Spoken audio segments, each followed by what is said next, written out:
Welcome back to the best Dominion cards list. We've made it. We're in the top 10 of the cards costing 4. Rank 10, Villa.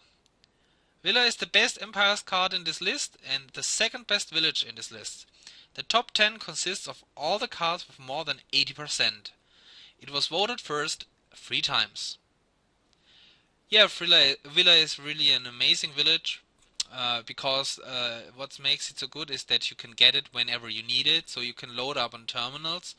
For example, you open Smithy Silver and then get another Smithy and another terminal maybe in the next shuffle, and the next time in the third shuffle when you play Smithy and draw nothing dead, well, then you can buy another Smithy. If you draw another Smithy dead, then you can just buy Villa, play the Smithy you drawn dead, and if you draw even something else dead, buy Villa again, play the other terminal. So the that you can buy a lot of villas in one turn if you collide terminals and can get them whenever you need them, makes Villa just amazingly good, even though of course it has the disadvantage that it doesn't draw. But giving coins and buys is both also very useful for engines. Of course, um, in many cases, I mean, the coins is also just as useful as in village, for example. And plus buy is also what makes Walker's Village so amazingly good. So Villa has basically everything you want for a village card, and this means it's of course very useful. And of course there is the amazing combo with Alms, where you can pile those villas so fast. Rank 9, Throne Room. Throne Room is 3 ranks better and higher than ever before, now in the top 10. It nearly has a 10 percentage points better average. It is 2 ranks higher in the unweighted ranking. Yeah, Throne Room seems simple, but it does amazing work. It can act as a pseudo village if they are strashing and draw, um, because you can throne Smithy and then play all the action cards you want. It can action cards that you don't want many of. You can, especially those there which are expensive.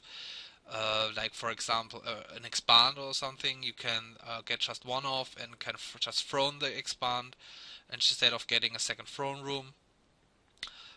And yeah, so not a lot to say besides that it's very useful in many decks. It makes engines possible even without village, and it's just an amazing engine card. Rank 8, Bridge. Bridge is on the same rank and has a slightly better average. It was voted first once. Yeah, Bridge is basically the best payload card which you can get for 4 coins or less. Playing one bridge, as I said, with Monument is probably not that great, although it gives the plus buy. So if you need the plus buy, of course you will get a bridge. Then it's like a gold with a plus buy if you use the extra buy. But it's just amazingly good if you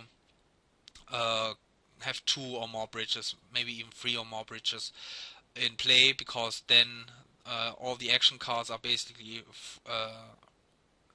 without cost.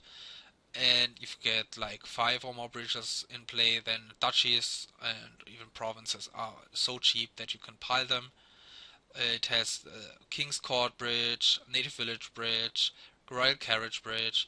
There are so many combos where you can make a turn and pull off a win on the free pile or on piling provinces. So yeah, Bridge is like the best payload you can get for an engine. If you have enough actions and enough draw, then going for bridges is just the best thing you can do. Rank 7, Magpie. Magpie lost 2 ranks after its start in the top 5. It is even 2 more ranks low in the unweighted ranking. It was voted first once. Yeah, Magpie is a pile that will run out like in every game because you kind of have to open Magpie a lot of times because either way it does something good for you. It's either a lab early on, which can accelerate your game a lot, or depending on what you want, it's probably mostly even better. It gains you another Magpie, and if you have a lot of Magpies, you can use them for several different things. You can use them as rats with wings because you can just upgrade, develop, uh, transmogrify or something then into 5 cost cards, or you can um, add more treasure cards. As if the payload is treasure cards, you can just go for Magpie Big Money, maybe, or just as a way to get reliability in your deck. I mean, if you're playing an engine, a Magpie is mainly only good early game because it accelerates your early game drawing those treasures, and later you get rid of them. And then Magpie does not a lot of good to you, but it's still treasure benefit food maybe. And the more Magpies you get, the less each of them draws. But the early game boost is still worth it, and as I said earlier, being able to add treasures to your deck like golds without losing the ability to draw your deck makes Magpie just really good, and you have to basically win the split in so many games. Rank 6, Jack of all trades. Jack of all trades is the second former first on this list, not in the top 5 anymore as well. It lost 2 ranks but has a slightly better average. It was voted first 4 times and has a low deviation. It's still 2 ranks higher in the unweighted ranking. Yeah, Jack of all trades does what its name says. It can do everything but not great. But all in all, it's just still a great card. You can use it for big money and is resilient against basically every attack. Trashing attack don't matter because it just gains more silver. Top deck attacks doesn't matter because you can discard the top card of your deck. Discard attacks doesn't matter because it draws up to 5 cards. And cursing attacks don't matter because you can just trash the curses, so you can do everything against all attacks.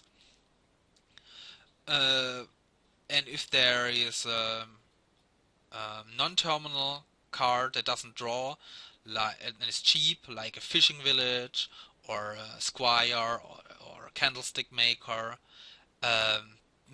these cards make Jack Big Money even better because it doesn't draw. Doesn't matter if you have a Jack in play. But it can also used in an engine like Hermit. It's similar to Hermit in that sense because it exchanges at least the estates with silvers, like Upgrade also does, for example, and still draws up to 5 cards. So you can still, if you have, as I said earlier, in an engine, non-terminal cards that don't draw, you can still get to 5 easily and buy the engine pieces that you want. And if there is a way to upgrade those silvers into 4 costs, then the check will be useful even for the whole game. So yeah, Jack of all trades is a go-to also and a must opener on many boards. Rank 5 Herald. After climbing a lot of ranks last year, Herald is now even 2 more ranks better and now in the top 5. Also 6 percentage points is quite a significant boost. It is 1 rank lower in the unweighted ranking and was voted first 3 times.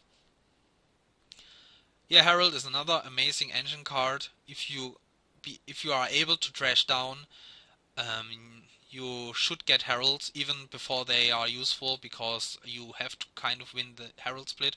Because if you win the Herald split, you have a lot of Heralds that chain and make your deck so much better. So if you split them 5-5, they are maybe not that great, but still is very useful. But if you win the split like 10-0, then you're just winning because they chain and give you so much actions and draw so that you can just do whatever you want with your deck. What I don't disagree, being it so high though, because while all basically all the cards in the top 10 are useful in most decks, while Herald is just only useful if you have trashing and want to build an engine. You do that in the majority of the cases, don't get me wrong, but it's less useful than a Jack or a Magpie, which you get like in every game and have to go for in every game. Herald you don't go for every game. It may be more impactful and stronger if it's useful, but still I would rank it a few ranks lower, at least below Jack of all trades and Magpie, for example, just because it's not useful in every board. But I can see still being that high, because when it's good, it's just amazingly good. Rank 4, Ironmonger. Ironmonger lost 1 rank, but still has a slightly better average. It's the only card in the top 8 which has no vote on the first rank, but it is 1 rank higher in the unweighted ranking and has a really low deviation. Yeah, Ironmonger is another one of those cards that is useful in every deck. Early on, it's way better than a Peddler, so you would open Peddler or even Poacher, for example, now is a good opener. But Ironmonger is so much better in every sense of imagination, because if you hit a victory card, it's amazing. Then it's even a lab that skipped an estate. If you hit a copper, it's a Peddler that can discard a copper. And if it hits an action early on, you're kind of bummed about it because you're not using the action. But the more the game goes on, and if you trash down, then Ironmonger is even a really pretty reliable village. So even if there's no village on the board, you can open with it. Early on, it accelerates your deck and gets you to 5. And later on, it's a village, so you don't have to buy villages even anymore, which makes Ironmonger just really strong. So yeah, it's a really good card in engines, because then later it's a village. It's a really good card in money-ish decks because it's better than a Peddler. So yeah, Ironmonger is a really good card in every deck. Rank 3, Wandering Minstrel. Wandering Minstrel is 3 ranks better and still the best out of the 9 villages, beating even Throne Rune, Herald and Ironmonger, which sometimes give you those 2 actions. It was voted first twice and is 2 ranks lower in the unweighted ranking. Yeah, Wandering Minstrel, I haven't looked, but I'm pretty confident it's the best ranked village of all the lists, because Hamlet was on 5, Fishing Village was on 4, and there's no way there's a village on the 5 cost list high. And on the 6 cost list, the best village is of course Border Village, but I doubt it will be in the top 5 or something, especially with the great cards added to Empire, so at least not in the top 3. So this makes it way better than every other village. What makes it so good? Because it makes even engines possible, really strong engines possible, without trashing. So if you have, for example, a Wharf engine with Wandering Minstrel, it's just really strong.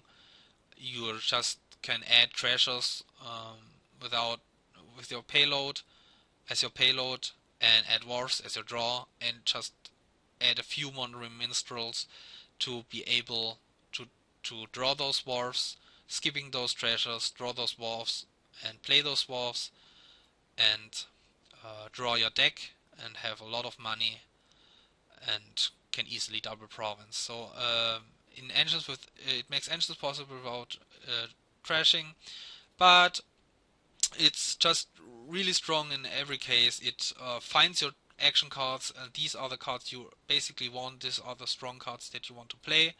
So you buy it even in slogs because you want to find your sea hack or your and skip your estates and curses.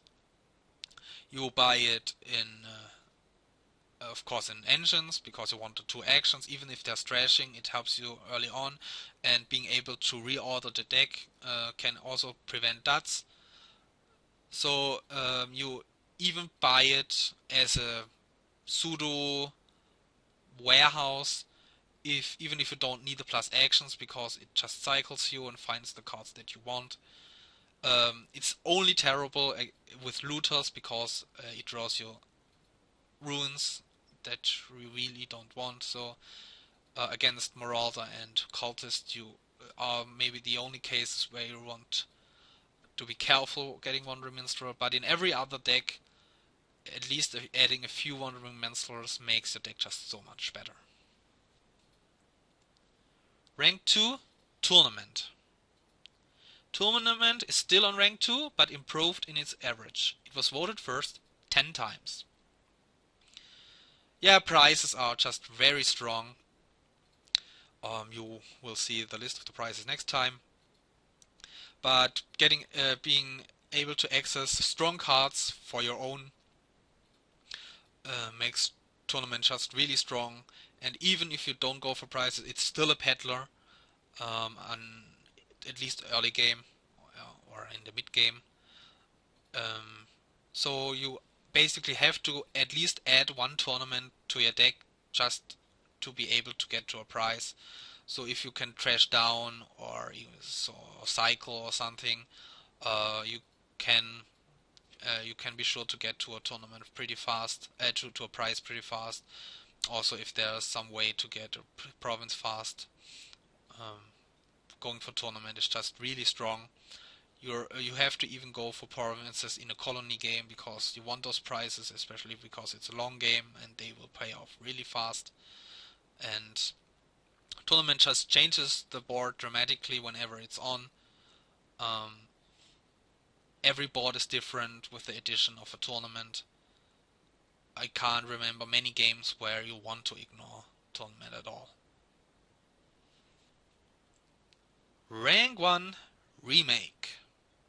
Remake stays number 1, improving its average as well with amazing 21 votes on the first rank.